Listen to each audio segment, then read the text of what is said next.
Good evening, everybody. It's your two favorite compadres, Jamie and Eli from Odd Rhythm Fantasy Sports. Tag team back again. I think we Well, were, no. Unfortunately, there's no sound effects. Yeah, so I guess yeah, we'll do our own. yeah. That's what we. I was waiting on the cue. I was like, God damn it. Yep. Yeah. Well, unfortunately, I don't know what's going on. My stream deck is the sound's there, but I can't figure out what's going on. It was working before, and I don't know what's going on. But yes, thank you everybody for joining us this evening. If you are viewing, um, yeah, I'm Jamie from Outer Rhythm Fan, and that's Eli over there on the other side. Oh, man, so He what is are we? him, and I am me. Uh, we're actually doing this a little bit late, but hell, man, we got what 2.5 weeks till the college season starts. I think the 23rd of the month is when the first games are. So it's coming up fast. So we're gonna start cranking out these conferences. We apologize. We've had some personal stuff, some road trips, work, other things going on, family stuff. So we've been handling that. But uh, what do we do? We got the Sun Belt tonight. Yeah. Have some more conferences we want to get to in the future. Uh, we did a show not too long ago. I think it was about what a week, a little over a week ago. Yeah, we hit the Cover the AAC. AAC, Yep.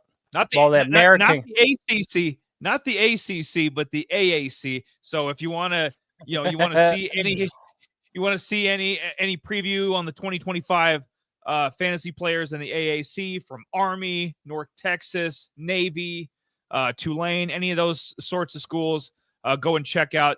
Uh, Hell, we love East Carolina. Go check out the content from over there. But yeah, like we were saying tonight, Sun Belt. So we're gonna focus on that. There's what do we got? 136 FBS teams. So there's a Yes. lot of ground to cover. So we section these out into conferences because they're on average between 12 to 16 teams per conference. Well, these On average. smaller ones, smaller leagues, that Oh, is, yeah. yes, for sure. Yep. Yeah, yeah. But I know we're trying something a little bit different here. We were on the NFL side, so we were used to break down like the conferences and give you projections and stuff like that, and our thoughts on fantasy relevant players. And we decided like, well, why can't we just do this with the Sun Belts and the college teams and just kind of give you guys a rundown on players like you might not even know, especially if you guys are in a G5, just specifically a G5 league, so this is going to help you actually kind of like, oh, I didn't know that guy was out there, or, so that's why we're bringing these guys up so we can help you out win your leagues. Yeah, a lot of drafts have happened, are going to happen. And we cover, like Jay was saying, we cover a bunch of ground. We're kind of setting you up for if you do dynasty, if you're doing just a yearly league, maybe best ball. I mean, there's different sorts of leagues. Just like if you play with the big boys in the NFL, I'm assuming if you're watching us, you play fantasy football, maybe you play fantasy basketball, do some other fantasy NASCAR, whatever your speed is. So it's the same business. So Yeah, for we're sure. gonna And get it. Yep, go ahead, Jay. oh yeah, I mean we're gonna be here for the season too. So I mean you see us jump on. I'm not sure if it's gonna be a nights or not, not quite figured that out. But we will be here during the season. We will break down waivers for you, and I'm gonna be putting out my like top 4 guys to actually pick up for the week. That will be on my Twitter and our Discord as well. That's where I usually post those at. So I mean I'll try to work on getting on those on a couple other socials as well. But if you guys can, before we get too far, let's back up here just one moment here. Yep, Um, yep, may, yep. may, Let's go back. Yep, there we go. Yep. if you haven't, make sure you follow us on the Spotify and Apple platforms for all of your audio content there. We have our Discord channel too, which is in the description. And I'm sure I will post this too while we are streaming too as well. And we do have an Instagram. I'm slowly kind of working on that too as well. But those are all of our social medias. Go out there, check us out there. And even past content, we actually we hit up some of our on my Twitter there. I have some pinned for all the guys that actually went into the NFL this year. We broke them down by tier or whatever. Not tier, but just profiles on these guys. So very interesting. One was RJ Harvey. That was a pretty good one. We had a pretty good outlook on that one. So If you hear the way Sean Payton talks about RJ, yeah, we might be hitting a home run with that. RJ might, yeah. If you're doing NFL fantasy, RJ Harvey, we did a college spotlight on him before he entered the draft, and any future success you can thank to Out of Rhythm. So pat yes. ourselves on the back. Now let's get back to the Sunbelt breakdown here. So there we go. It's like so, a wand. yes. So Eli's going to break down, his 5 top guys here, and each quarterbacks, running backs, tight ends, and etc. I'm going to give you kind of a play breakdown for each, how many plays each team ran. So maybe you can take a look at that and actually, like, oh, well, that team actually did, 900 some odd plays, an average of, such and such, so maybe that's a team you might want to take a look at and, maybe snag a guy off there. And I'll give you, Eli's going to give you a sleeper. I will give you 2 sleepers. And yeah. But that, and then toward the end, I will give you my top 15 players to watch for. We might be they might be similar, but who knows? He might have someone different, than what I might. So we'll just play it by ear. Well, we overlap. Not the first time. I mean, we've been friends for over 20 years, so not the first time we've overlapped on things. But I'm looking forward to this. It's the fine combing of things. There we go. Yeah, the fine, crossing the T's, dotting the I's. That's what it is. But no, there's plenty of players to get into. I'm gonna pick 5 at the skill positions. We usually focus on offense. We don't really touch on defense a bunch. So what's going to be coming, I'm going to do like the order you'd think it would be, quarterbacks, running backs, wide receivers, tight ends. So if you find this video in the future, if you want to skip ahead to a certain section, I'll have time. I'll have time codes for everybody, so you can skip around. Jay's great about doing that. Yep. So we'll, So, and this is subjective. I take maybe the school, maybe they've had previous success, like if we were doing the ACC, we might be like, okay, UNC has a track record of having stud running backs, going back, a decade probably. So, I would say, oh, maybe UNC's running back is going to hit this year. Maybe he's going to be a stud. So, a lot of it's based on maybe the school, maybe their previous fantasy year from 2024. So a lot of factors go in to how maybe they were a 5-star recruit. So a lot of factors go into how I order these, and and everybody likes lists, right? It just makes it simple. So bam, we're gonna start off with the quarterbacks. This shit's so good. This is so fucking good. Fucking long drink. I think Jamie said he's got one in his fridge. Yeah, I actually on a road trip. I ended up picking one up. I didn't end up drinking it. So I'm like, hey, well, it's coming back home with me, and it's actually in the fridge. So yeah, well, shit. You should tell everybody how your Sturgis trip was, or your trip out to. We live out in South Dakota, and we both live on the eastern side of the state. I'm about a little over three hours south of Jamie, but. He went out to check out Sturgis. You got to see the Gas Monkey. Got to see some other stuff. You tell us about it a little bit. Yeah, I mean, just a typical, like, hey, and you get out of town. Never been to the rally, so I'm like, hell, I lived here for a number of years, and it's like, hell, why not? I had the actual opportunity to. Checked out some nice bikes. Everybody knows what Sturgis is about: getting drunk and seeing a bunch of babes. And yeah, it's not all of it's what it pans out to be, So people selling a lot of product. Did a nice little hike down in Keystone. That was a nice little hike, So just little small things like that. Other than that, it was all right. Not bad. I enjoyed my time out there, and now I had to come back to work, unfortunately. But that kind of sums up my. Oh, here's something for you, bro. One quick thing. Jack Daniel's Blueberry just came out Friday when I was out there. Taste a little bit of it. I'm like, yes, I got some back sample? here at. Yes, I actually have a bottle back here. The whole bottle. Oh Yes, I shit! have a nice bottle. I'll be up where he's. I'll be up in person where he's at in about 3 weeks. So, or maybe less. So Yeah. we'll have to crack a little open for me. Yes. Sounds pretty damn tasty. You know what else sounds tasty, Jay? Number one, Sunbelt quarterbacks for fantasy for 2025. I'm going to go with Colton Joseph, Old Dominion quarterback. He only started 8 games last year, and some of the stats that he put up, so he had over 1,600 yards passing, 11 touchdowns, 5 interceptions. So but for 8 starts, the passing could be better. What I love is the rushing, and that's what we talked about a lot with Blake Horvath last week from Navy. We were talking up Blake because of the rushing ability and all the touchdowns he was scoring. Colton had 647 rushing yards and 11 touchdowns, basically in 8 games. So I can imagine if he gets a full slate, 12, 13 games this year, what he's going to do on the ground. Plus, statistically, the touchdown should go up, maybe close to 20 passing touchdowns. He could have the double-double. He could have a 20 rushing touchdown season and a 20 passing touchdown season. So I like his fantasy prospects for sure. Old Dominion was lucky to keep on, was lucky to hold on to him. I think he's going to have a lot of value. And a lot of these smaller conference guys, we should mention, they're going to be sleepers. They're probably, good chance they're going to be guys on the waiver too. So a lot of the guys here are going to be available in your league. We're just trying to find the best of the best. Colton Joseph, Old Dominion, I like a lot.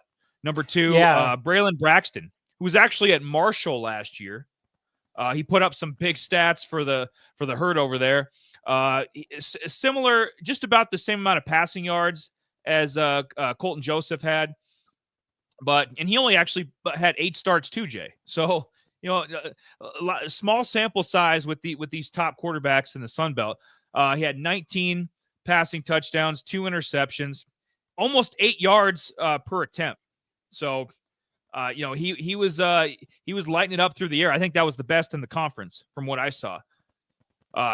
Certain number of qualifying pass attempts or whatever the hell. But he also had some rushing yards too. He had 610, not as many touchdowns as Joseph, had four touchdowns. And I think that's the difference. I think they're equal passers. Braxton might be a little bit better of a passer, but in the rushing touchdowns, and this is fantasy, this isn't like real life, like who you would want.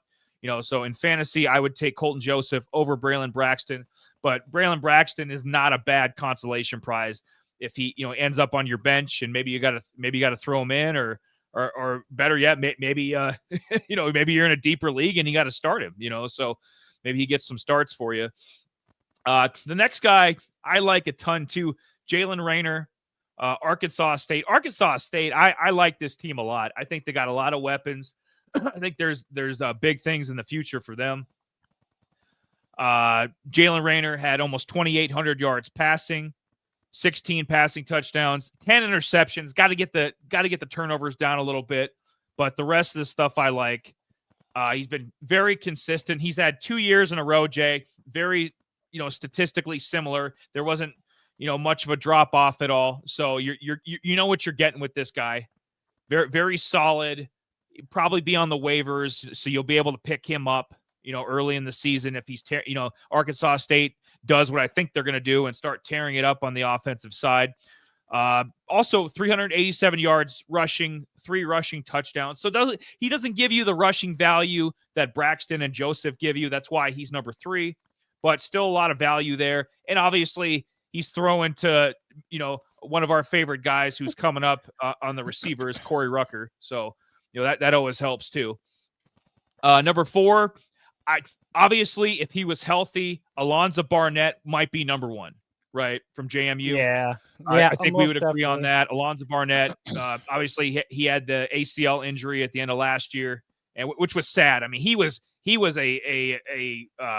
just a rocket. I mean, just every week we were talking about Alonzo Barnett. Probably the middle of the season, October, November, we were talking about Alonzo Barnett almost every week. Like I had him in my, make sure you grab this guy, or wow, he's the offensive player of the week, or he's this, he's that, he's the fantasy, putting up 40 fantasy points. I mean, Alonzo Barnett was tearing it up. It's sad that he's out, but Matthew Sluka from he was actually at Holy Cross. He was an FCS guy before he got to the main level, but he was at UNLV last year, had 3 good games, and then obviously we remember the famous story where he wanted more money or he wasn't getting paid or something. People can say whatever they want. He was greedy or whatever his deal was. UNLV was a good spot. I mean, we talked about the Running Rebels a lot, with fantasy last year, especially with Ricky White, the stud receiver. So we got into that, but Matthew Sluka, just a quick rundown of the 3 games he did have at the FBS level at UNLV last year. 318 yards passing, so not much through the air, but he did have 6 passing touchdowns and had 253 yards rushing and a touchdown. So he gives you some value on the ground. And if I don't know how long he's going to play. Alonzo Barnett might be ready week 3. He might be ready early September. He might not be ready till October. We don't know. So I can't safely put Alonzo Barnett in the top 5.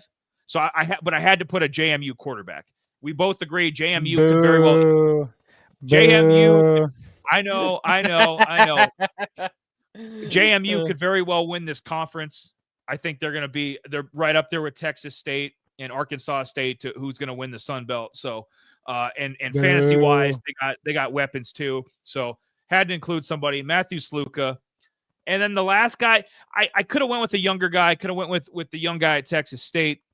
They're kind of up in the air about who their starting quarterback is going to be. And we got, you got 2.5 weeks till the season starts. That's not good enough for me. So I had to go with Jay had to go with a more established guy. I went with J.C. French from Georgia Southern. French. I want some French. Oui. Oh. Yep. I want some French. Wasn't that like the mustard? The Frenches? Yeah. I want some roast beef. Before I get into French here, I was going to mention, if you're doing Dynasty, I'll run down these guys' where their eligibility is at. So Colton Joseph is only a redshirt sophomore. So if you have him in Dynasty, I mean, you can get more than 1 year out of Colton Joseph for sure. He's a smaller school guy. You don't have to worry about him making the jump. I think that's a thing of the past. I mean, that's a different topic, but I think a lot of the quarterbacks leaving after their junior year, I think that's probably over. With the money they're making and the seasoning that they get in college now, running these offenses, I think if you have a redshirt sophomore or a sophomore or even a junior, you're going to get more than 1 year out of these guys. So Colton Joseph, no worries there. Braylon Braxton is a senior, obviously, so his eligibility will end after this year. So Braxton's a 1 year guy. Jalen Rayner is a junior, so you get probably more than 1 season out of him as well. And then Matthew Sluka, obviously, he's been in college forever. I mean, he's damn Van Weiler at this point. So he's a senior. French is only a redshirt sophomore, so he's another guy you can get more than 1 year out of. Had impressive passing yards. Had over 2,800 yards passing last year. 17 passing touchdowns, 11 interceptions. So not great. Not touchdown interception wise. But he gave you a little bit on the ground, 239 yards and 2 touchdowns. So I just wanted a more established guy. I could have thrown. And with these smaller conferences too, like we've mentioned, there's a high turnaround rate. If you're a top-notch quarterback, top-notch tight end, top-notch wide receiver, some big school, some power four, is going to try to snatch you up. That's the way of the world. So we picked J.C. French. Have any thoughts on these quarterbacks, Jay, before I move on to the running backs? Yeah, real quick. I know Joseph Colton actually. I actually mentioned him like once last year before in our waivers that hey, if you need a quarterback, go check this guy out. You did. You were high on him, definitely. This guy is it's got the rushing upside and whatnot, and he was at least averaging 20 to 30. I think it was 24. He was averaging about 24 points a game. So with his rushing upside, so that's a big plus, especially if you had a couple of your top guys that from the Big 12 or whatever, on buys or whatever, and you could have him come in as a filler as needed. But here's the other, three of the 5 guys here, they actually finished in the top 50. So French actually did better than Joseph Colton, anyways, and Braxton actually was a little bit better than Colton too as well. So French finished 42nd over 42nd fantasy points. Braylon 44th, and Colton right at 47th. So these were all top 50 players. Yeah, and Jalen Rayner with the weapons he's working with, and if Alonzo Barnett comes back, that's questionable when he'll come back. I think all 5 of these guys will be on rosters at some point, whether it's through the waivers, maybe a late round for Joseph or Braxton or something. But I think all 5 of these guys have at some point you'll either take a look to pick them up or they'll be picked up. So I feel comfortable about that. Yeah, actually, Rayner actually finished 35th overall in total fantasy points. So I think they're sleeping on Arkansas State. I really do. I think they have a chance to be ranked in the top 25 at the end of the year. That might be a hot take, but Arkansas State I love a ton. Running backs. There's another wolf right there. There's another red wolf. Red Rover. Send Jamie on over. So and more of the same. Like I said, the best teams in the conference, obviously from last year, probably going to carry over. You have the Raging Cajuns, Texas State, all the JMU, all those sorts of schools. They're going to be represented a lot here in the 5 skill position fantasy world. So it's Eli. So why don't you tell me, why do we want any of these top 5 guys on your list? Why do we want to draft these guys? I will do that. After I have a sip of long drink. It's so good. George Pettaway, JMU. Bam, bam, bam. Pettaway, I think he is going to get away here real soon. No, so George Pettaway was the feature guy with JMU last year. That's going to carry into unfortunately. This year. I don't know. Well, we were spoiled last week or whatever it was, week and a half ago when we did the AAC. We had Mekhi Hughes from 2024. Obviously, he's with Oregon now, but we were spoiled with some elite, nationally known running backs, right? We kind of have to reach a little bit for some of these guys, in the Sun Belt, which is fine. That's the whole point of this, because that's how you build championships teams too, is through the waivers. So you're going to need some of these lesser known guys. George Pettaway, I like a ton. 980 rushing yards, 6 yards a carry, only 5 rushing touchdowns. So not not great, but boo. He gave you, but he did. Jay, he did give you a little bit through the air. He had 24 receptions, 200 yards, 2 touchdowns. So 7 total touchdowns, almost 1,200 all-purpose yards. So solid running back. I don't know. I didn't have him on my team. I know you didn't pick him up or anything, but just hoping that maybe they'll rely on him more until Alonzo Barnett gets back. Like maybe if Sluka is going to start for a while, they need the running game more, or a lot of dink and dunk stuff. So that's kind of the hope. And obviously this is going to be one of the weak of all the conferences we do. This is going to be one of the weakest running back rooms. I mean, let's just be honest about it. Yeah, it was very hard. I mean, especially when you think about a lot of these smaller conferences, you actually have to like dig, and you're like, okay, what's this guy going to do? You have to look back and, okay, well, maybe he has some opportunities. I mean, Bullock and Davis, I mean, these are 2 guys. I mean, Davis seemed pretty legit guy. Excuse me. I know he had about 148 fancy points. I mean, he only averaged maybe 10 points a game, not a whole lot, bringing to the game. I mean, he actually had, 796 some odd yards. I mean, for someone playing in a G5 league, I mean, these would be guys you probably would want to chase for sure. I mean, if you're playing in like a full FBS, probably not. I mean, this guy could be a bye week guy for you, or whichever you might feel. But I mean, I think the only thing I see from these, if they bring some receiving ability, I think that'd be the only way for us to maybe take some of these guys on the list. Well, the guy at number 4 I'm going to get to because he can actually catch. He might be the college equivalent to LaDainian Tomlinson. But we got Whoa. yeah, right. Marshall Falk here. But yeah, Kentrell Bullock, like Jay was mentioning, South Alabama Kentrell Bullock. He's going to be the feature guy. Last year he was sharing the load with Fluff Bothwell. That's a funny name, Fluff. He's fluffy. He actually went over to Mississippi State, and he's taken all 13 of his rushing touchdowns with him.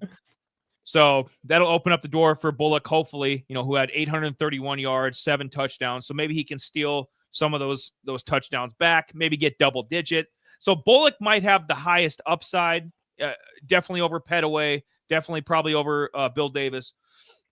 But like Jay was mentioning, Bill Davis did have 9 rushing touchdowns, didn't give you anything through the air. He's not much of a receiving running back, had less than 800 yards rushing.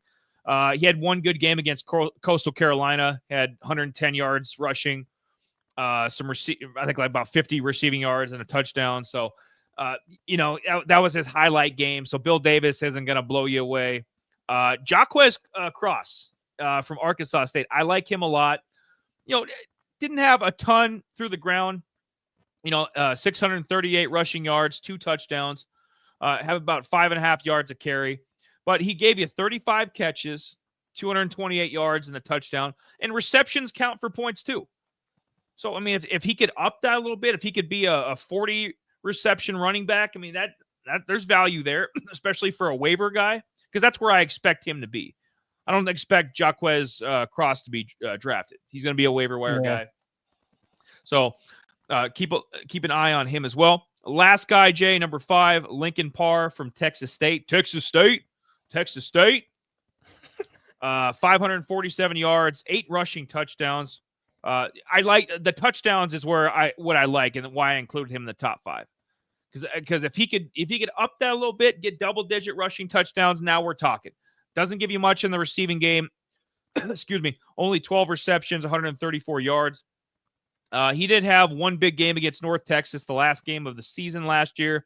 143 rushing yards, 2 touchdowns, and had about 4 receptions for 32 yards through the air. So, like I said, we're kind of pulling at straws here. We understand that, but highest upside here, I would say, is Kentrell Bullock. Just we're going to see what he can be as the feature guy instead of being like a 1-2 punch guy. If Bullock can be the feature guy, he might actually be a guy you rotate in or on a bye week, like Jay was saying. So, he seems to be higher on Bill Davis.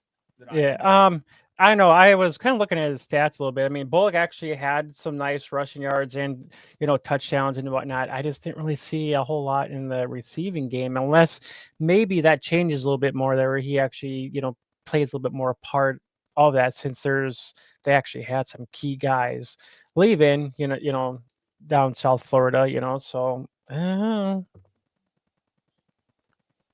You know what I know, though? What I know? What do you know? That if you haven't liked and subscribed to the channel yet, if you're liking what we're doing so far, then spread the gospel. Help us out. You can do that. It's very simple. Just a click, just a little click. Maybe you're on your phone. Yep. Jay's got it queued up. Like perfect. Just clockwork. So, we're getting into the weeds here a little bit, but that's fine. This is our show. We do whatever the hell we want. If I want to drink some more long drink, I will. There's Anthony there. Yeah. You probably even haven't drafted your team yet. So listen, we're helping you here. We're about 29 minutes into this bad boy. Jay, is it wide receiver time? Yeah, I believe so. I don't think there is anything else I would want to mention about running backs. I mean, there is one guy, but I'll talk about him a little bit later. Good man. The receiving room, I like, especially the top 2 guys, I like a lot more than the running back room. And I'm surprised. Ted Hurst from Georgia State, I'm kind of jumping ahead here, but that's fine. He was actually in the transfer portal, and I thought he'd leave. I thought he'd go like Devontae Ross did. Devontae Ross, the stud receiver last year with Troy, ended up with Penn State. I thought it would be a situation like that. Maybe he ends up with Georgia Tech or some Florida State, some program like that. But no, Ted Hurst came back, and that's a huge coup for the Sun Belt. But he's not number one. Jay, number one is Corey Rucker. Why? From another Arkansas State guy. I told you. We're 3 for 3 so far. The top 5 lists. We got another Arkansas State guy. We'll start calling them the triplets. It'll be like your fucking Cowboys again. We got Michael Irvin, Emmitt Smith, and Troy Aikman. But Corey Rucker entering in his senior year. I think he's been in college forever. Honestly, I think it's like his 6th year or something. But Corey Rucker's back. He had 69 receptions last year, over 1,000 yards, 7 receiving touchdowns, 127 targets. That's what I like. So this guy, he's getting he's not bringing a lot of them in. Obviously, that's not a good ratio. 69 receptions on 127 targets. He better be putting some glue on those gloves, then. He better be putting some glue on those gloves. Exactly. If he wants to get drafted, if he wants any shot at the NFL, he needs to put some glue on those gloves. Because he's at that. Honestly, at a number 1 receiver rate, the rate he's getting targeted, minimum 80 catches. You know what I mean? If he gets another 127 targets this year, like that's kind of the expectation. But I think that's actually the most in the conference. From what I saw, he was the number 1 targeted receiver or tight end in the entire conference. So, well, I mean, there was actually 4 guys, but only one returned. So I mean, that's coming back. Like Devontae Ross probably had more. But of the returning guys to the conference, he's probably Probably I mean, we had Ross was a Temple guy, so we would have talked about him in a different conference. Never mind. You're right. You're correct. I'm. He's not an owl. I think the timing, is kind of like. Kind of blown. Usually we start about 3 hours earlier than this, so it's fine. No, because because we had Ross left, and we had Jamal Pritchett, and we had Duran Burgess from Georgia Southern. So I mean, some of those guys. Yeah, Pritchett's another guy that South Alabama got cleaned out. I mean, they really did. And they sure did. Rucker. I think. Yeah, you can 1A with Ted Hurst. I think you can interchange them if you want to. I'll see what Jay thinks, but I put Ted Hurst at number 2. Another senior here, 56 receptions. He had almost 1,000 yards, 961 to be exact, 9 receiving touchdowns. Had over 17 yards a catch. So he's the prototypical number 1 X receiver. The big play receiver. 98 targets. So. Not quite as much as Corey Rucker. You'd like a little bit more, but there's always that possibility. And he came back. He didn't have to come back to Georgia State. He could have very easily been with the Power 4 school. So he came back, and hopefully they reward him with some more targets, and that turns into more fantasy points. So that's I think there's a higher ceiling than what Ted Hurst hit. I think he can be over 1,000-yard receiver for sure. Number 3, Jay, I put Josh Dallas, who's a redshirt junior. Another, the quarterbacks. Remember how they were kind of all like, you get multiple years of eligibility with these guys. These receivers, not so much. But Josh Dallas had 46 receptions last year, 614 yards, 6 touchdowns on 67 targets. That's very efficient. 46 receptions on 67 targets. Very efficient. He even gave you a rushing touchdown. The guy had 7 total touchdowns, which is solid. I mean, you get past Ted Hurst and Corey Rucker, it's kind of, pick your poison and Josh Dallas is an established guy. There might be a guy who's not established yet, like my number 5 guy, who might jump into the list. But Georgia Southern, he'll be the feature number 1 receiver down there. So hopefully he gets more targets and that can lead to more fantasy points, just like with Ted Hurst. Number 4, Jay, and this is, like I said, these are subjective. These are debatable. I put Jamison Tucker from Coastal Carolina. He only had 33 receptions, but he had 574 yards, 6 touchdowns, about 17 and a half yards a catch on 61 targets. So, another big play receiver. They just don't throw very much at Coastal Carolina. They might need to this year because Bennett's gone. Bennett went to Virginia Tech, their stud running back. So Coastal Carolina, they might have to go back to the days when Isaiah Likely was there, and just aerial assault. He had one good game against Troy, had over 100 yards receiving, 1 touchdown, but that was really the only, notable game. But we'll put Jamison Tucker there. He's established. But this guy interests me. Number 5, Jay, Shelton Sampson. He was an LSU guy for 2 years. Ooh. And normally if you're sitting around, I'm like, how good are you really? But okay, for who is he sitting behind? Who is he not getting on the field for? Let me see. Brian Thomas Jr., who's probably, after this year will be a top, maybe top 10, but probably top 15 NFL receiver. Malik Neighbors, the same thing. So yeah, Malik Neighbors, Brian Thomas Jr., even Kyron Lacey. Kyron Lacey was a solid receiver at LSU the last 2 years. So, I mean, he's been behind some guys. Now he gets to move over to the Raging Cajuns. He's going to be the feature guy, the X receiver for Louisiana. So we'll see what he can do. He doesn't have any stats, obviously. Didn't get on the field. But I think this is more of a prospective. I could have put him in my watch list, I suppose. I could have, as my watch list player, but I wanted to put him at number 5 because he's going to be the number 1 guy. So, Louisiana, Louisiana fast. They're like Popeye's chicken, but I don't know how much they're gonna go through the air. They're not known for their passing game down there, but good program. But we'll see. We'll see. I like LSU. LSU usually has receivers that hit. This guy was tired of sitting, moved on to a smaller program in state. He's a Louisiana kid. He's from Baton Rouge, so we'll see what becomes of that. Let me slow down my pace here. I'm gonna have a sip, Jay. You have any thoughts on these guys before I move on? I mean, the first, second, and third, yeah, I totally agree. I think I got one guy a little bit different up in the wide receivers. Sampson, I don't think I really looked into him. I kind of tried.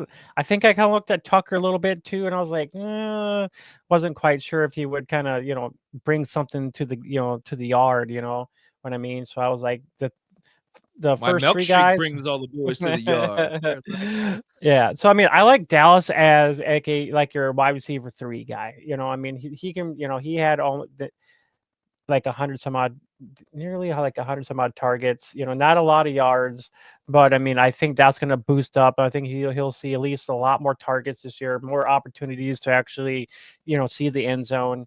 So I think Dallas is I mean, honestly, I probably should have had him as my sleeper. I mean, the other guy really isn't much of a sleeper, but Dallas, I think from, Georgia Southern could be a guy that actually, could be in the top 50, So, I mean, a guy who like Devontae Ross actually finished 2nd overall in fantasy points last year. Yeah.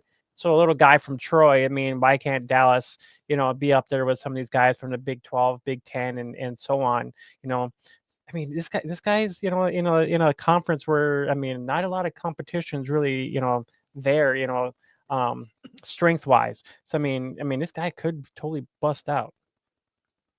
And like we always say, Jay, all fantasy points pay the same. Doesn't matter if you're, playing for Troy or for Ohio State. They all pay the same, so we keep that in mind. But yeah, it's almost like the underground band with some of these guys. They're here before they get huge, right? Like, yeah, the whole nation's going to know about Devontae Ross. Devontae Ross is going to be all over your TV screen, catching touchdowns everywhere from Drew Aller. So, yeah, I remember. Penn State's going to be top 5 team. They'll be all over the place. Yeah, I don't remember what week it was, but I wrote up, hey, go out and snag up Devontae Ross before anybody else. I told people to go out and snag him up. And I know I sure in the hell did. He was on damn right, yeah. Had to. So I mean, if you want to see those articles, make sure you follow me out at Algorithm Fant, where you can actually see my top 4 when it comes out, and you can catch guys like Devontae Ross. Reel them in. Catch them, reel them in, catch them. Uh, All right. but yeah, I mean, Ted Hurst. I mean, we were talking about Ted Hurst. He actually finished 10th overall in fantasy points. Yeah. Yeah. Nine receiving touchdowns, almost 1,000 yards. Just a solid addition. This year, the word's out about him. Maybe he'll get drafted in the late rounds, but could also be a waiver guy. So Ted Hurst is definitely a guy you're going to want on your roster. Like if he's undrafted, go snag him up. Stick him on the bench, and he'll be able to start for you easily. For however many weeks you need him for. So, and the same thing with Corey Rucker. Corey Rucker is going to get drafted though for sure. I mean, Hurst and Dallas will be drafted too. Yeah. Probably Josh Dallas as well. Yeah, like so the first three guys are. Yeah, that's probably a good point. Yeah, they're probably all going to be drafted. You start getting into the weeds a little bit with Jamison Tucker, Shelton Sampson. He's like I say, he's a flyer. He's a, I'm basically trying to be the first guy on him. Like, oh, he sat at LSU for 2 years, and now he's got whatever. He's putting up Ted Hurst stats this year for Louisiana or something. But I'm hoping he's Louisiana fast.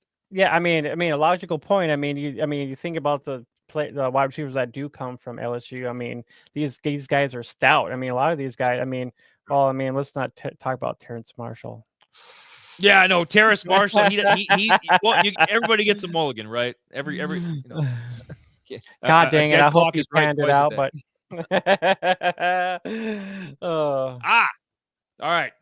Last but not least, on my little journey here, we got top 5 Sun Belt tight ends. This is going to be hard. Obviously, they lost Dorian Fleming to he's up in Maryland now. Dorian Fleming was one of the best fantasy tight ends in the conference. Terrence Carter Jr. obviously he's with Texas Tech now. He was another stud tight end. These were both like top 15, top 16 fantasy tight ends from last year. So you lost two really stout tight ends to the portal. So I kind of just makeshifted this a little bit. So, this is subjective. I love that. That's my favorite part of the show is crumpling that up, throwing it. I think it is. Oh, go ahead, Jay.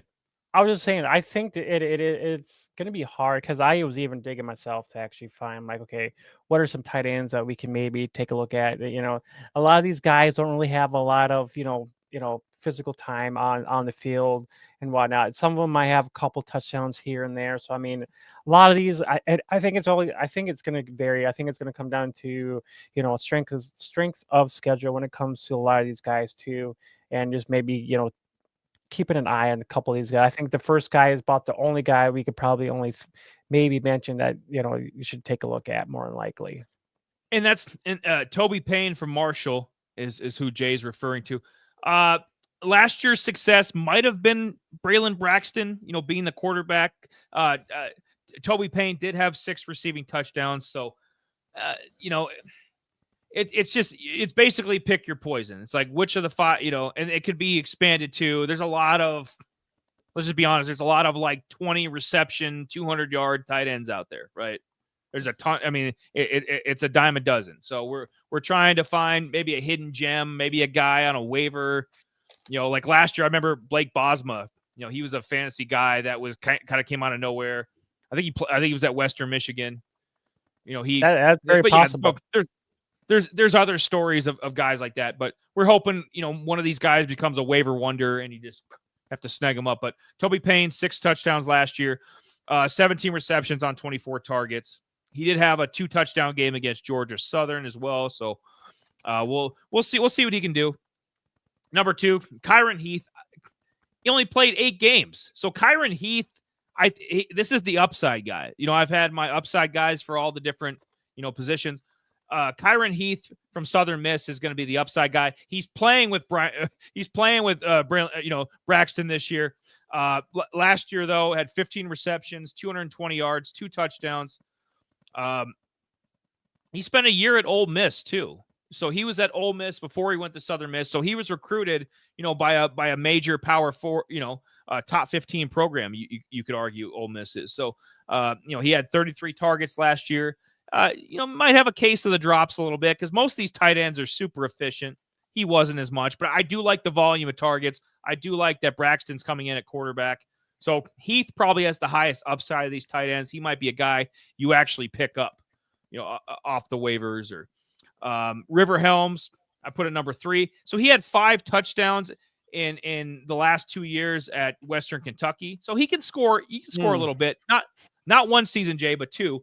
But he can score a little bit. He was out Western Kentucky, had 228 yards, 2 touchdowns last year on 28 targets, and he's another senior. So you're not going to get. He's going to be a 1-year guy for you. You know what? You know what? I just thought. I'm like, you know what? What's that? I think we need to start a G5 league this year, and we'll see how hard it can be to get fantasy points. And so we can bring it on, big boy. So yeah. I know we got some viewers out there. So I think this is going to be the G5 Auto Rhythm Invitational. So hey, if you're out there listening right now, send us a send a comment or DM me on the X. I'm actually gonna get this ball rolling. Try to get some guys that are actually playing in G5 only leagues, and we'll see how this pans out. Because I'm kind of curious to see how some of these G5 teams, without playing with the big boys, kind of maybe how this pans out. There's literally nobody. Correct me if I'm wrong. I don't think anybody else is doing this stuff. We are like digging in. We are, we're out in the boonies. We're we're out in the swamp here, and we're trying to track down some guys that who knows, maybe they become fantasy household names by the November.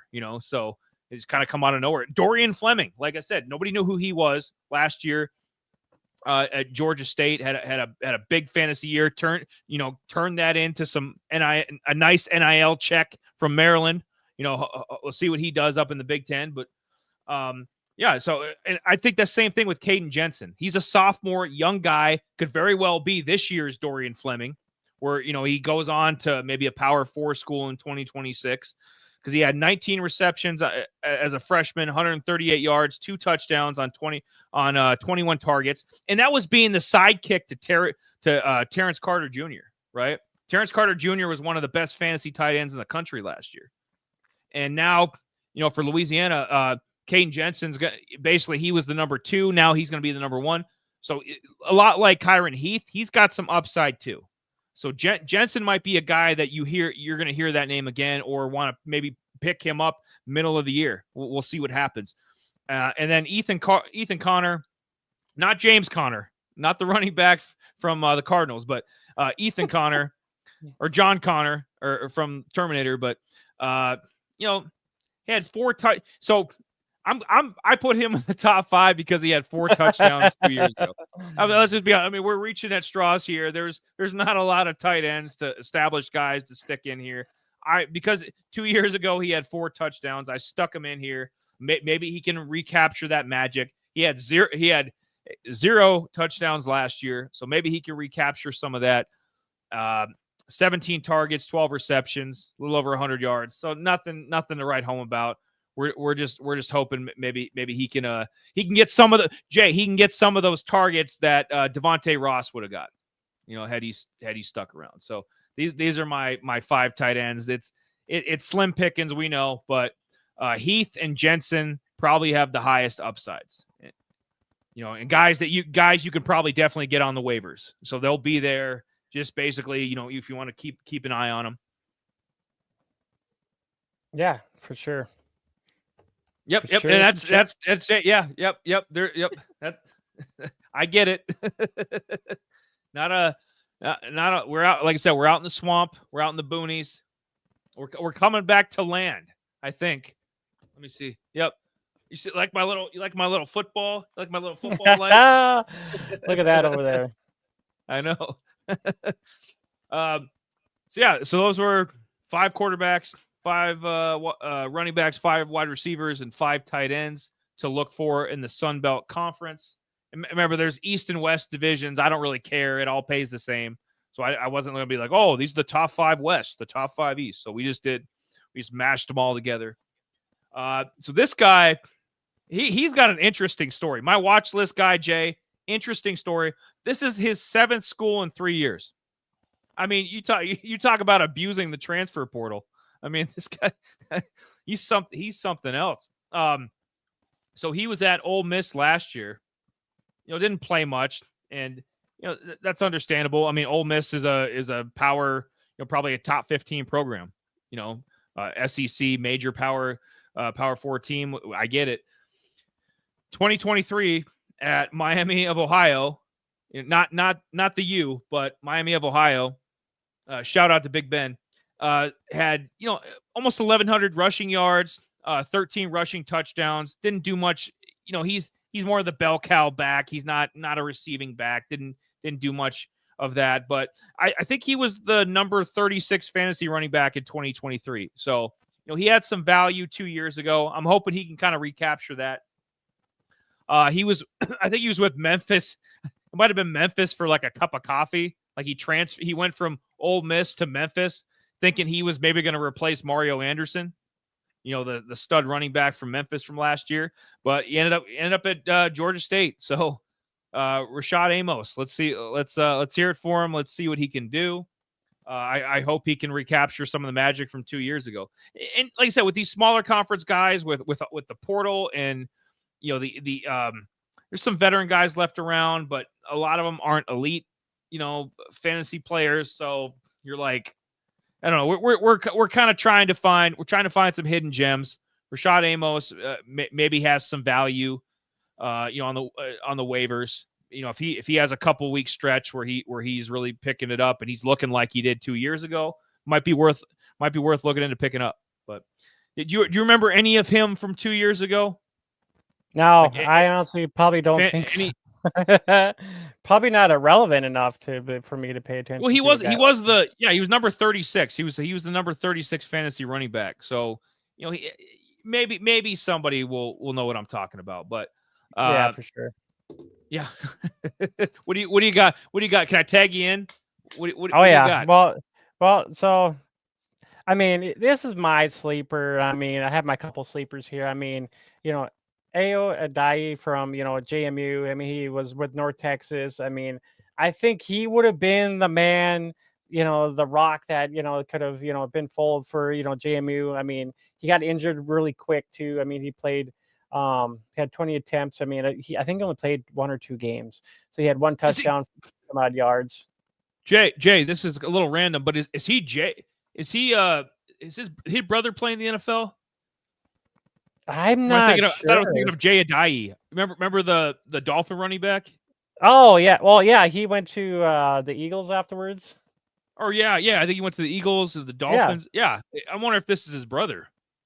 I don't even know. Honestly, maybe somebody want to Google that up and maybe see if that's his brother or not. Who knows? Yeah. Or a cousin or something. Who knows? I mean, I was thinking Ted Hurst maybe would have been. After looking at him, like, God, I feel kind of stupid now. He's really not a sleeper. I mean, honestly, I probably should have had somebody out. Like, I probably should have had Josh Dallas as a sleeper in here. I mean, somebody that's a little bit under talented a little bit that, probably more likely could see a lot more targets upside. I mean, we already know what, Ted Hurst is, but, this guy only put it, I was trying to actually find some more stats in this guy, and I think he only played 1 year, which is kind of, blew my mind a little bit. I'm like, this guy seems like he's been in the league, in college for a little bit longer than what he's really panning out to be. And I'm like, 1 year of stats for this guy, and he's put up almost near, 100 some odd targets, 1,000 some odd yards, 9 touchdowns. I'm like, where in the hell did this guy come from? So I'm like, this can't be right, but it doesn't, it feels all weird. But I here with him being 1 season, I'm like, well, maybe this guy could be a sleeper, But other than that, I think this guy is, he's already knowing. So I mean, my one sleeper, Ayo from running JMU. So I think he is in the mix because I mean I've seen some notes of him kind of rehabilitating what happened last year a little bit. So I'm thinking he can kind of play a little bit and take away from the guy you mentioned a little bit. So I think this might be a 2-headed monster, honestly, I think. And that would definitely change things for sure. with Petaway Yep. and Adai. If it becomes like Jay was saying, it becomes a 1-2 punch.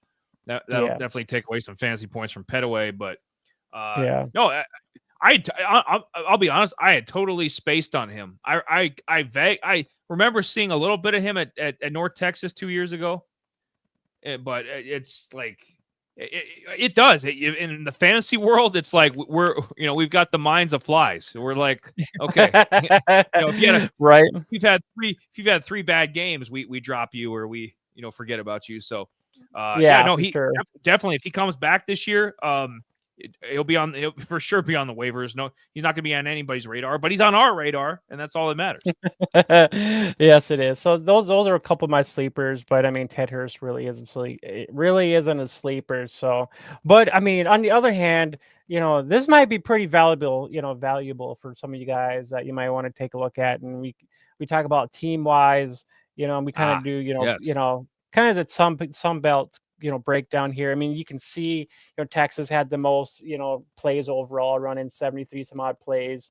Arkansas, 71. So it gives you a nice kind of a small breakdown on which teams are, kind of fast paced, which teams are a little bit more slow paced and whatnot. So, ULM at the bottom, we didn't even mention any ULM players at all. So I mean, No, and because this Jay, they lost the one good one they had, Ahmad Hardy. yeah. Hardy. Yeah, yep, they did. I'm not sure when the heck he went to either. I was trying. I mean, I Oh, know he Missouri. transferred out. Was it? I know Missouri. he. Yeah. Oh, I actually, you know what's funny? Actually, I think I'm gonna call him a bust right now, right off the bat. A Oh, bust. Yes, ooh. I'm gonna call Ahmad Hardy a bust just because you know, I was on a Georgia State guy last year who transferred to Missouri and pretty much really didn't do Shit anything. the And this guy, I think what you're trying to say is shit the bed. I think yeah, that's so what honestly, I'm probably going to, so me, I'm saying right now, I even mentioned like I don't think Hardy is going to pan out to what people think he's going to be doing, what he did, with ULM. So I'm thinking this is not a great one for me. Well, for him anyways, for fancy points. I was just thinking about that because somebody who's like, oh, it's about Marta. I'm like, I actually said right out blunt. I said I don't think he's going to pan out to be what people expect him to be. Just think about the guy from Georgia State. Noel. Yeah, well, Noel didn't. I mean, we know Cody Schrader a couple years ago tore it up, but everybody just thinks that, and I'm guilty of it too. Everybody just thinks, oh, you go to Missouri, you're going to get 1,300 yards, automatically. Like you're running, but it doesn't work like that, especially playing in the SEC, Yeah, I mean, honestly thought he was going to be a 1,300, at least 1,300 yard back. No, and he was actually a tall running back too. And I'll have to dig him up and think he was from Georgia State last year. He transferred there. If you want to maybe gander up what his name, I can't remember what his name was offhand, but you can look up Missouri State's roster real quick. Then you'll know who I'm talking about. But other than that, I mean, you can the rest of this, you can kind of tell which teams are a little more pass heavy, which teams are a little bit more rush heavy. So this kind of gives you more flexibility on, which teams you might want to attack a little bit. We talked about JMU, they, a little bit more on the rush side of things. So I mean, this could be valuable for the two running backs we talked about. Raging Cajuns. We talked about them a little bit. I mean, and we talked about Tucker. I mean, 52%. Or not 50. 47%. Sorry. So I mean, a little bit maybe down the pass game, a little bit more on the rush side. Eli mentioned a couple guys there. So I mean, these are just some things. So if you want to pause it right now, or screenshot this, take a look at it. Do what you guys want with this graphic here. Yeah, you can hit the pause button or whichever, so it just gives you a little bit more of a breakdown. Well, yes, I'll probably end up posting this on X sometime later this week, so it'll be out there on X too, so you guys can, bookmark that or whatever. I have actually the AAC out there too as well, so this one's out there too as well already. So each one you'll see it's something similar to this as well too. So if you guys want to just go ahead and screenshot it, whatever your heart desires, doesn't matter to me. But it was all powered by RotorWire, which helped me out with my graphic, and and this is how we're gonna bring some of the content to you guys too as well. So this helped out me too to break down how I want to present this to you guys. Yeah. Then there's some of these programs we, just like looking at the 14 teams here. It's some of these programs we didn't even hit. Yeah. Like App State, Joey Aguilar is going to be tearing it up with the Vols this year. With Tennessee. I mean, Joey Aguilar has been a stud fantasy quarterback. It's a big loss for App State. Obviously, he kind of was helping put them on the map a little bit, at least fantasy wise. Robinson, their receiver, is gone too. Well, I don't know. App State's kind of I don't know who's worse. Jay, who's worse? App State or Louisiana Monroe? I don't know. I mean, App State. I mean, I don't know. There might be one guy in there I actually might talk about, but I don't know. I mean, there's talent here. I mean, there's some talent here. I mean, I know Eli. I mean, Eli mentioned one guy from Texas State. I know they lost a few guys here. Last year. Mahdi, Mahdi. And he was a good player. I think they lost a wide receiver too as well. So I mean, they lost a couple, and I think they lost their quarterback. Hobart. Well. Yeah. I think it was Joey Hobart. Yeah. Yeah, Hobart, and then I think there was somebody else. I can't remember exactly. But yeah, let's get into my top 15, and we'll see what Eli has to say about that. Yeah, we'll see what he got. Yes. Can't wait. Drum roll, please. It should be popped up. What the hell? No, didn't pop up. What the heck? There it is. I don't know. I'm not sure what happened there. Ooh. These fancy graphics. Ooh. I know. Looks like 5 trading cards. Right. So I'm gonna go from the bottom to the top here, and my bottoms is most of the tight ends. We talked about Toby Payne, Tyler Little, and Zach Courtney. I'm like, yeah. I mean, I kind of like the Coastal Carolina. I like their logo. I'm like, yeah. So they have to toss the ball to somebody in there. Zach Courtney, 11 points for. This was really skim pickings when we talked about the tight end room. And I think it's it's very hard. We got Toby Payne, but 18 yards, 1 touchdown. So this is I'm just bringing names to you guys to just kind of, well, maybe something happens. You never know. So a couple of these guys are flyers. Maybe Courtney's the next Isaiah Likely. Yeah, maybe. Yeah, so that's why it was for me. I'm like, God, 3 guys. It's very hard, very hard. But yeah, Tyler Little is another guy. 7 targets, 20 yards, 1 touchdown. He might have been the tight end 2 possibly. But he's moved up now too as well. So he should be seeing a little bit more targets. Zach Courtney as well. They've moved out a couple guys. So some of these guys will probably see a few more targets in there in that aspect. But Toby Payne is the one guy you more likely would want when it comes to tight ends, if you're playing in the G5 leagues as well. So he's one guy you want to take a look at there. 6 touchdowns, 2 plus 20 yards receiving in that aspect. Number 11 and 12, we have, somebody is talking about NFL trivia in here. Oh, NFL trivia. Oh, what do we got? I don't know. What do you got, Mike? You tell us. Give us some trivia here while we're talking. Yeah. He's gonna make us work here. Can you name 6 quarterbacks who won 2+ Super Bowls before the 2000s? Terry Bradshaw, Roger Staubach, Troy Aikman, Joe Montana,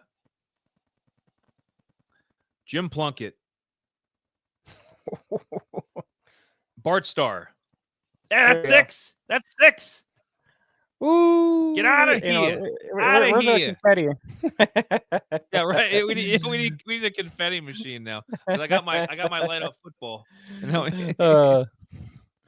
He must be an Eagles. Well, he is an Eagles fan, but he's like, it's a great day to be an Eagles fan. What a tank. Well, hopefully, Mike, you're into some college fantasy, not the NFL fantasy, where college is probably a little bit better than the NFL right now.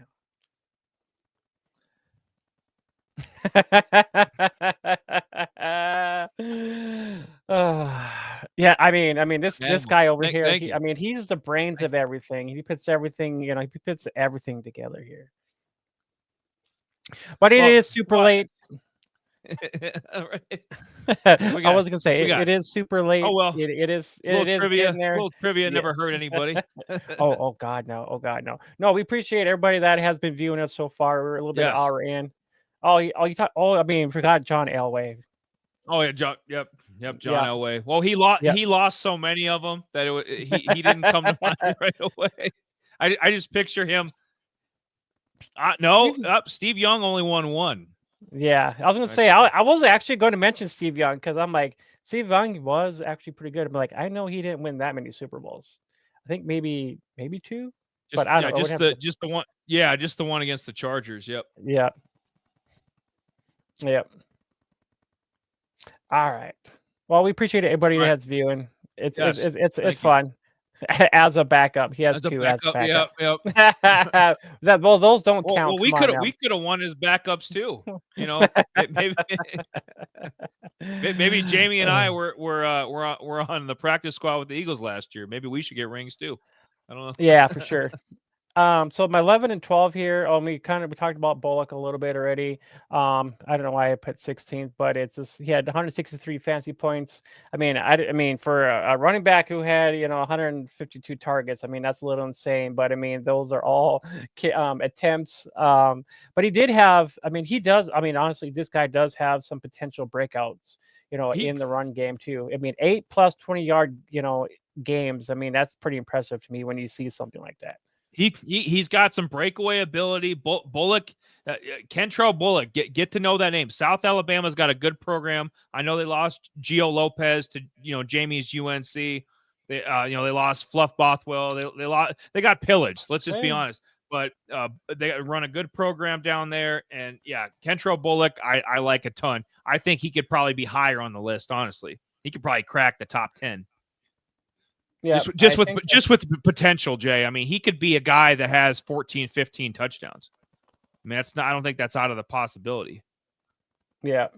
And I think I messed up on my Marshall, Antonin Harmon thing here because I was like, oh, I was trying to hurry up and get everything done. And then so unfortunately he only has 30 fantasy points, 26 targets, 98 yards, 1 touchdown up in there. He doesn't have 7 touchdowns, so that's a little misleading. So I put him in here because he was a transfer, and I think I was gonna say quick, Jay. I think we were playing NCAA 2K25, and I think we were bolstering these Marshall guys' stats. Is what we were.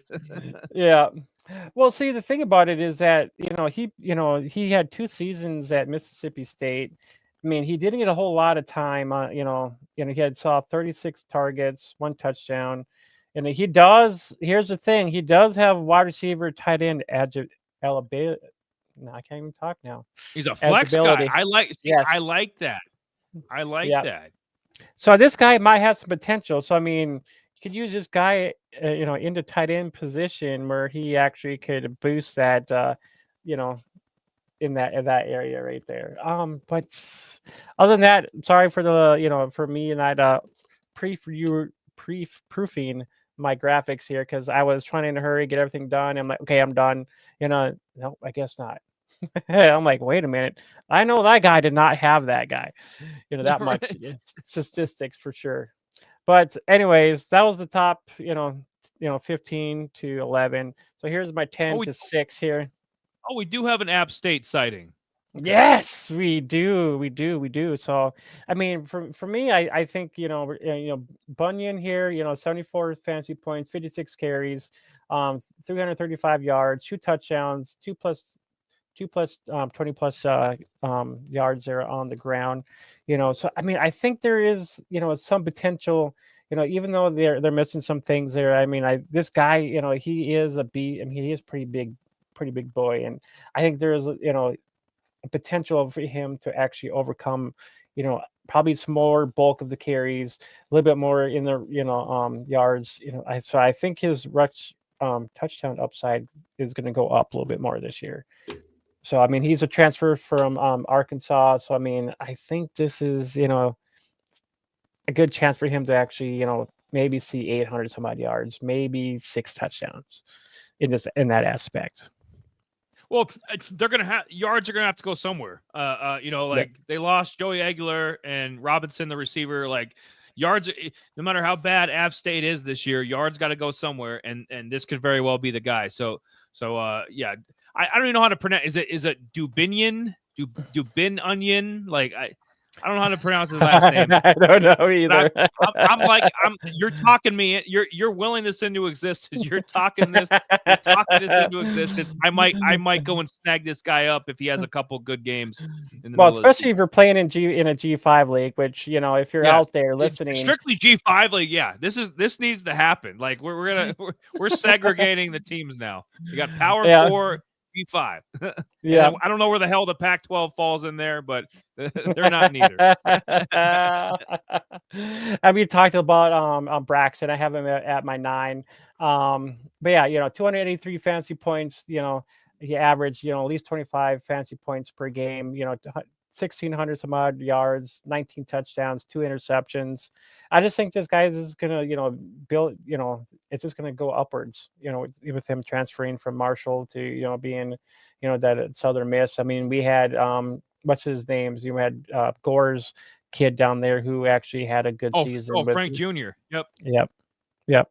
So he had a good year down there. And in number 8 here we have Chris Don from the Texas.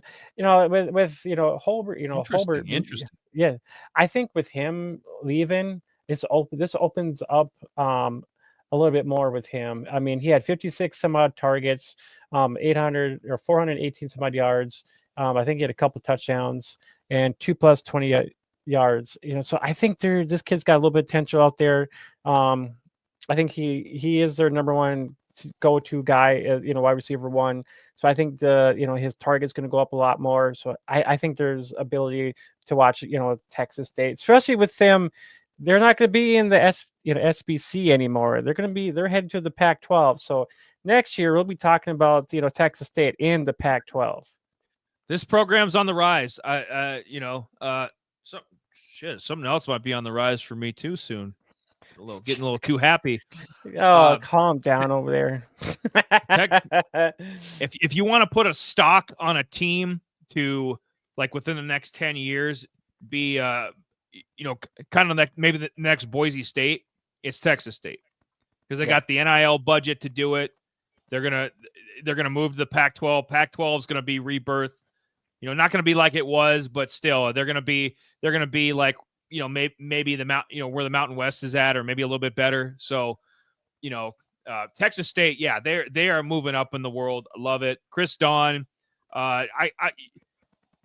he wasn't on my radar, but these yards got to go somewhere. Texas State's going to be probably 9-3, 8-4 again, somewhere in that range, and regular season. So they're going to be a solid, very solid program. The yards got to go somewhere. Chris Don, very interested now. I am very interested in Chris Don.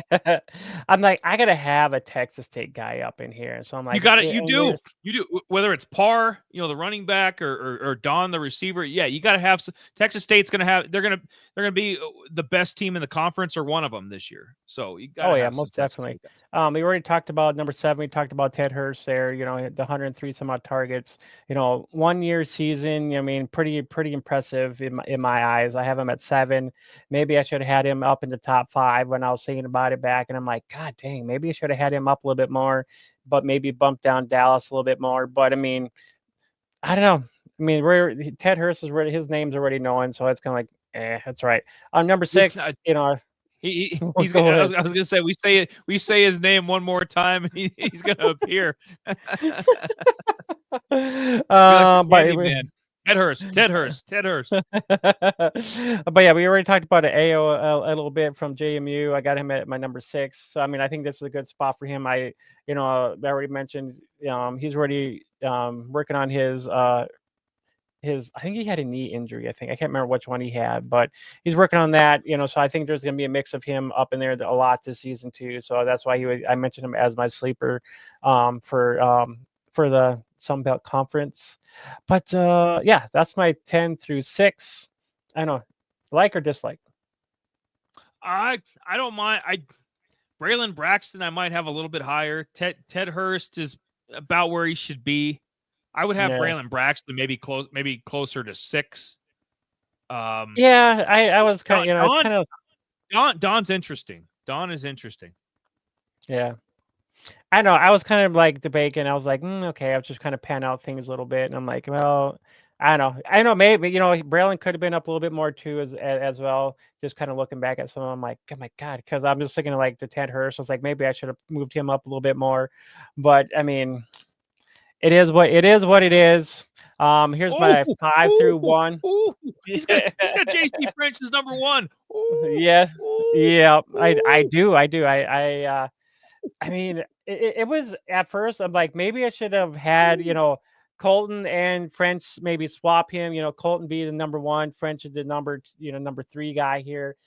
I know I was just thinking about that, but I mean, French does have, kind of that more, passing upside in the pocket kind of feel, Colton, kind of more your not really, he's a little bit more mobile, he'll rush, has that rushing upside ability to him. So I'm like, so I don't know. I think it's either one of these two guys. I mean, I think they're either way, they're in the top 5. I mean, I can totally swap both of these guys too as well.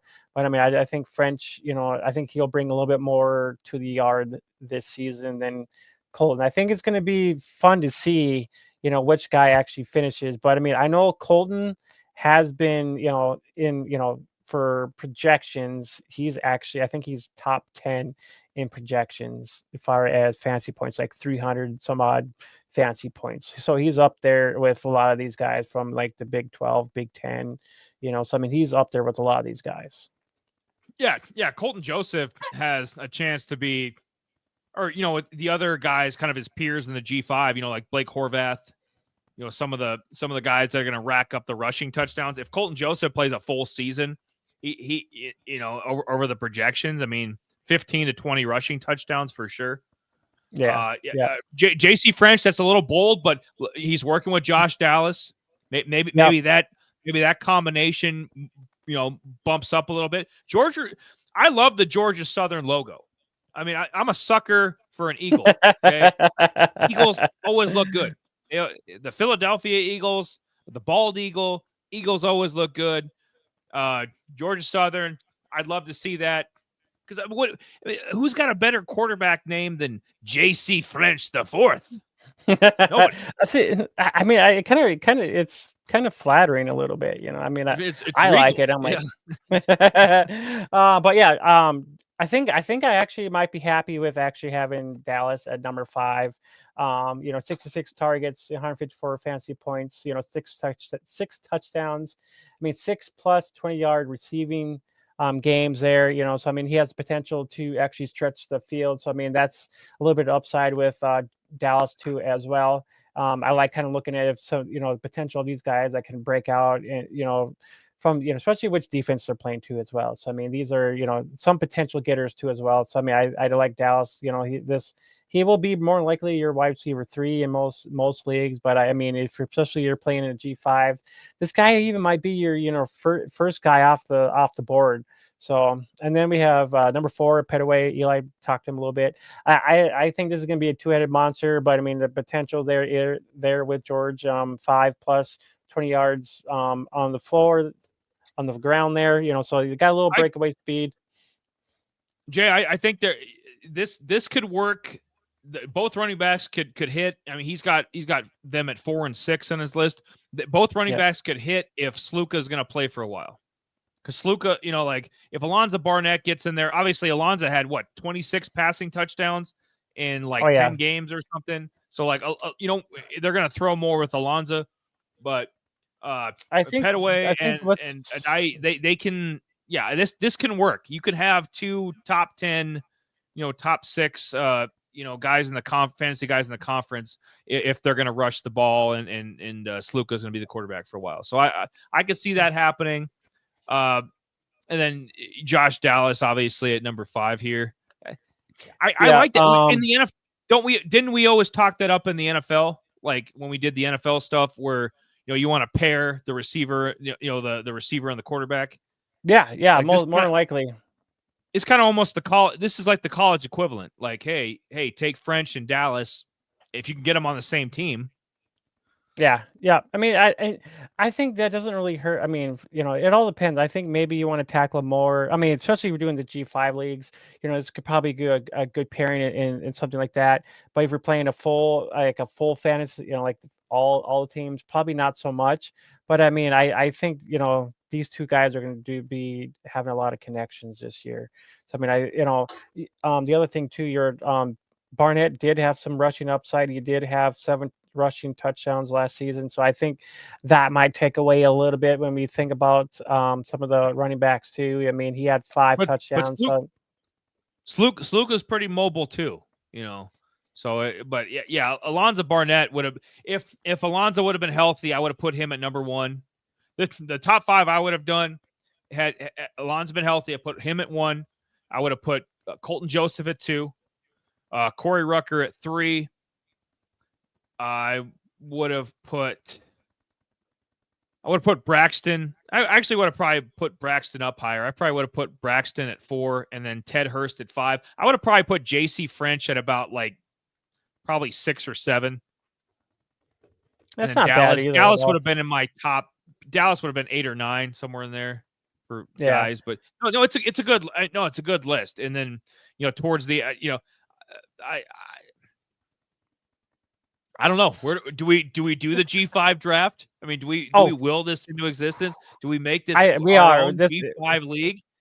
This is happening. One exists. This is happening. This needs to happen. I think there is. It will happen, and who knows? You know what? Maybe we'll do a G5 mock draft too. So who knows? Maybe we'll get that kind of going up in the middle. Get that going up there too. So, but yeah, I got 3 Colton, and then we talked about Corey Rucker number 2, and then I got French at number 1. So those are my top 15 guys to look at for the Sun Belt Conference.